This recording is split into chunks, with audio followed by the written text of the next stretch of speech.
کرۂ ارض پر پہلی بار تمام مذاہب کی عبادت گاہیں بند ہیں، شادیاں اور جنازے رکے ہوئے ہیں، اور لوگ خود حکومتوں سے ملک میں کرفیو اور لاک ڈاؤن کی درخواست کر رہے ہیں۔ تاریخ میں پہلی بار گھر بار، ہسپتال، مسجد، اسکول، یونیورسٹیاں، ایوان صدر، وزیر اعظم ہاؤس سب غیر محفوظ ہیں۔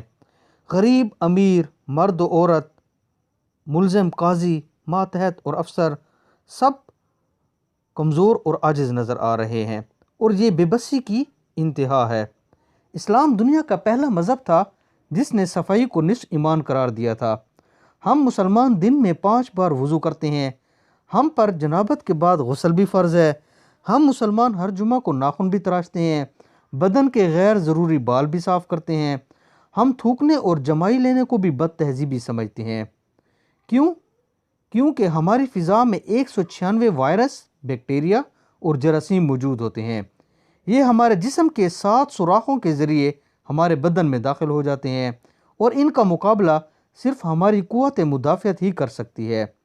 اور اس قوت کا گراف صبح نیند کے بعد سب سے اونچا اور سب سے اوپر ہوتا ہے، اور یہ گراف ظہر کے بعد نیچے آنا شروع ہو جاتا ہے، عشاء کے بعد اپنی پستی کو چھو رہا ہوتا ہے۔ لہٰذا بیماریوں کے وائرس زیادہ تر سپیر کے بعد انسان پر اثر انداز ہوتے ہیں۔ ہم مسلمان دن میں 5 مرتبہ وضو کرتے ہیں۔ وضو ہمارے جسم کے 7 سوراخوں میں بیٹھے وائرس اور بیکٹیریا کو دھو دیتا ہے، اور یوں ہم بیماریوں سے بچ جاتے ہیں۔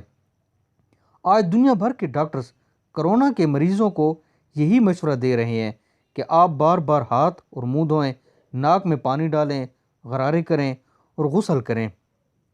آپ کمال دیکھیے، قدرت جسمانی صفائی کے اس عمل کو سپیر کے بعد تیز کر دیتی ہے۔ ہم 3 سے 4 گھنٹوں کے درمیان ظہر، عصر، مغرب اور عشاء کا وضو کرتے ہیں، اور یہ وہ وقت ہوتا ہے جب ہماری قوت مدافعت کا گراف نیچے جا رہا ہوتا ہے۔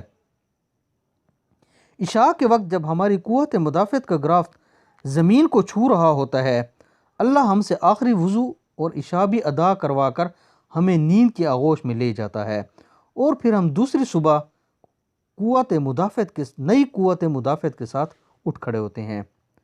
ڈاکٹرز کرونا کے مریضوں کو یہ بھی مشورہ دے رہے ہیں، آپ 8 سے 10 گھنٹے نیند لیں، ہلکی غذا کھائیں۔